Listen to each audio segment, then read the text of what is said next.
So we've moved through the police portion of this, we moved to the prosecution, and now we're going to that third leg, corrections.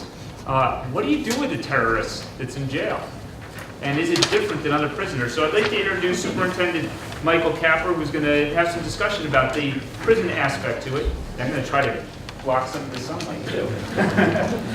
First of all, I want to put a grievance in. I didn't know I was going to be behind all these cool guys talking about all this stuff. Memory, like, unbelievable. I appreciate what they do. So, as Professor said, you know, what do we do with these people that are in our system? And yeah, we do have some high-profile people. Judy Clark, as you know, is still in Bedford Hills, which I worked for about 4.5 years as a deputy superintendent there. And if you, you know, if you went into the visiting room and talked to Judy Clark, she looks like somebody's grandma, and she's got usually a child in her hand from one of the other inmates that have given birth, and you know, she looks like somebody's next door neighbor. Very intelligent, went through the whole system, and is highly educated now, and you know, writes books and all sorts of good stuff like that. But what do I do with them? What do I do with a Judy Clark? What do I do with all these folks? Some 53,000 that are now in the state system. We were at 72,000 a few years ago with the crack epidemic and other things that were going on in our communities. Kind of flooded our system back in the 90s, late 80s and 90s as our system grew. You know, unbelievably large, very quickly, and so we had to house all these people. Now we're down to about 53,000 in our system. And when they come into our system, how many people, first of all, have gone through Sing Sing as for a tour?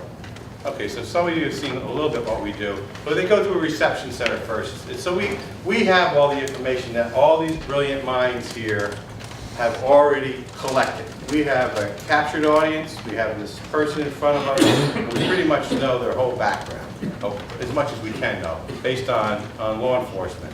And so we have, you know, all the information, pretty much what we need, but we do the evaluation of who they are. When a high-profile person comes in, of course, we take additional security measures, and we decide what type of facility they're going to be in. You don't take a high-profile person that's in for a homicide and put them in a camp or a shock incarceration. Of course, we're going to put them in a maximum security correctional facility, and we're going to track them.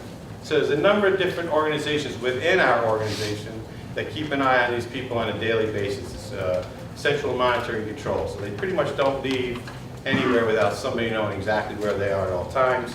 And it goes on and on, for the most part, like that. But the overwhelming number of people who are incarcerated in our system aren't high-profile terrorists. They are people who've done a lot of heinous things and destroyed our communities, destroyed their lives, and destroyed other people's lives.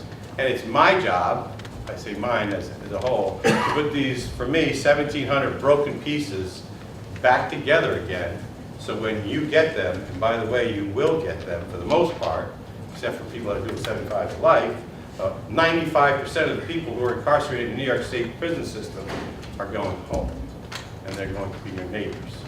So then the question becomes, Mr. Capper, what do you do with these people?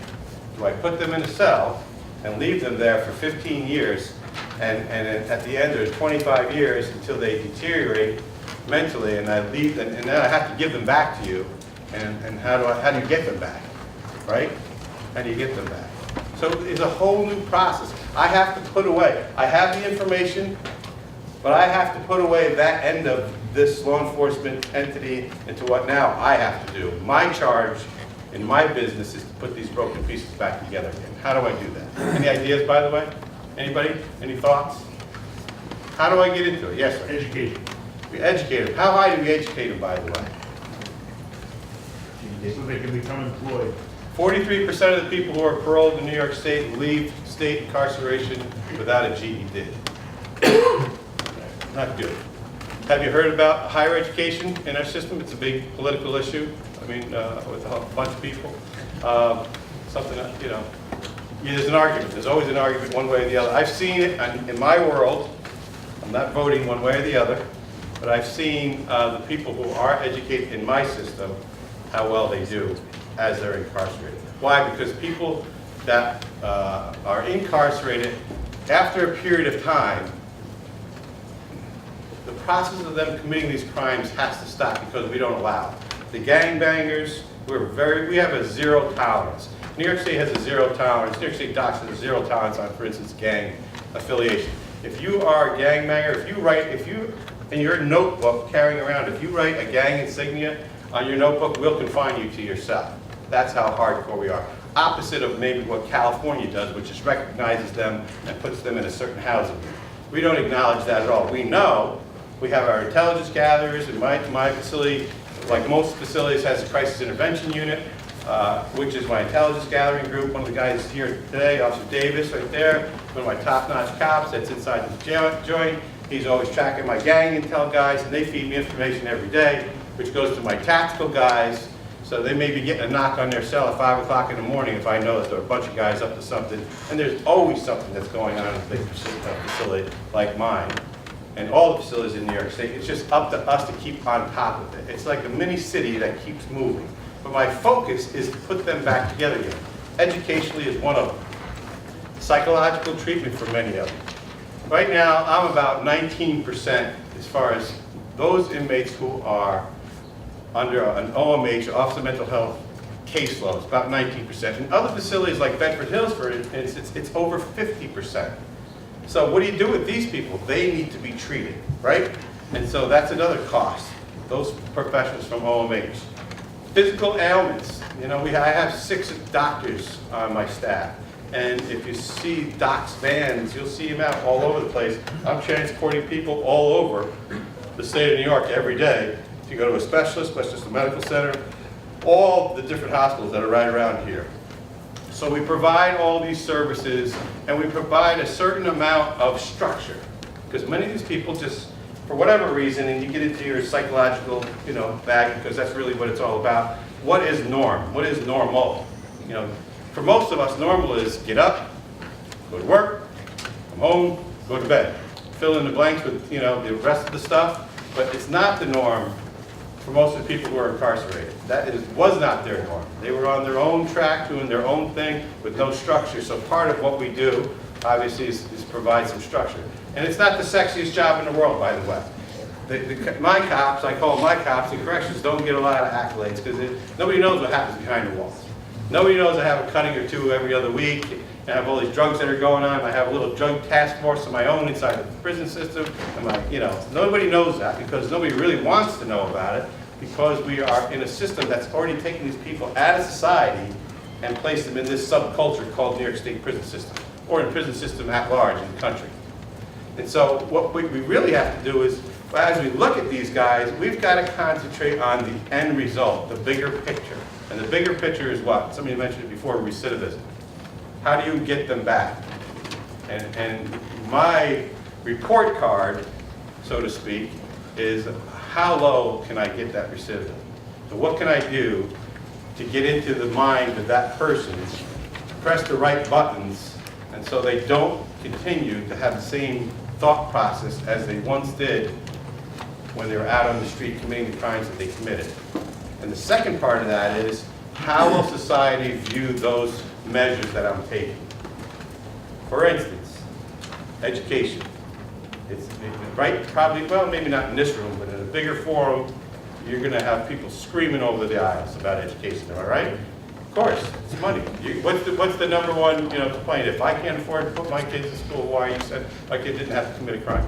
And that's a valid, that's a valid issue. But one of the projects that I'm working on is an anti-gun violence. Who am I working with?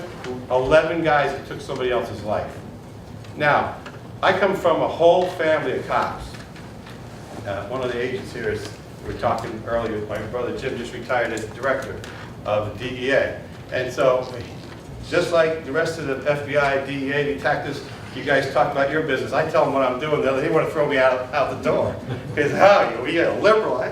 We're not liberal. We've got a job to do. I've got to maintain a secure environment, a safe environment, an educational environment, and I've got to set a standard of having a norm. I've got to tell you that it's not right to become a gang member. Why do people, and I know you know this answer, but why do people become gang members? Come on, kids, anyone? A lack of family or support at home. Absolutely. What else? Anybody? Peer pressure. Other people come around, want to bother you, get together. Protection, all those things. Where do you think you would need that when you get inside the prison? Right away. If you don't become, if you're not in a gang, you're probably going to get with one. So we combat that as much as we can. We combat that. Is it still alive and well every day inside our system? Absolutely, absolutely. But we combat that every day, and we provide a sense of normalcy, so to speak, in the programs that we provide. So I have every educational program from pre-GED all the way up to a master's degree, not paid for by the way of state taxpayers, individually funded. And I have vocations from everything, from house wiring, small engines, welding, plumbing. If you come to my facility, many facilities throughout the state, and you do a stretch of time, and you don't leave there without a viable skill that you can sustain you and your family, I can't help you.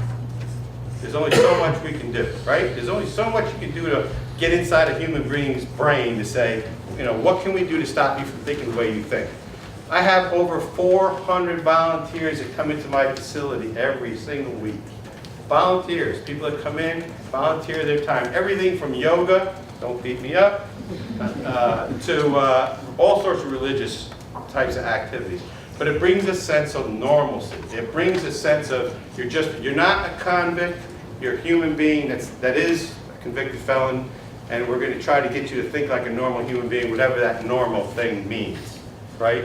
It means not beating anybody up. It means not jumping the guy for a Twinkie. It means not raping, robbing, kidnapping, and all the rest of the heinous things that go on in life. But it's how we respond to that inside. I have about 1,000 employees that work for me, and it's not easy because you're in a controlled environment. We get them up in the morning, and I move 1,700 people in an hour and a half. I get them medicated, I get them fed, and I get them to go where they need to go. And the way I get that done is through the respect that my staff project to these guys.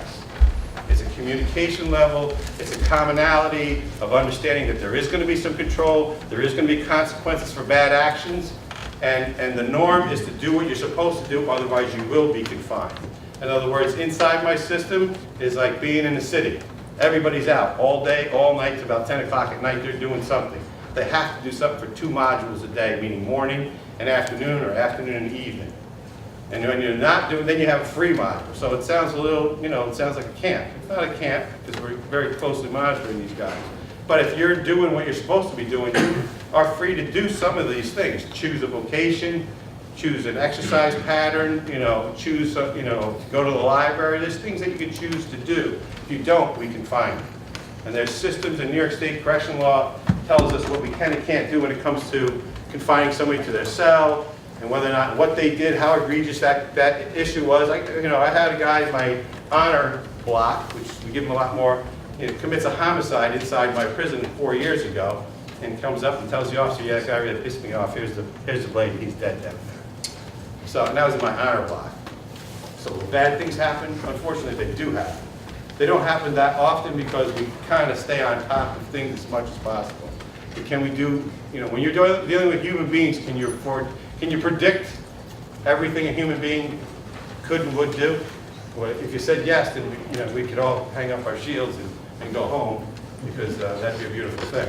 But just as much as it is on the street, we can't predict it. We can get intelligence, and we can say certain things happen, therefore we're going to put these roadblocks in the way, and either capture the bad guys or put something in a way that they will react or respond in a certain way. But when it comes to the inmate population, we try to make them all basically the same. That's our psychological effect on it.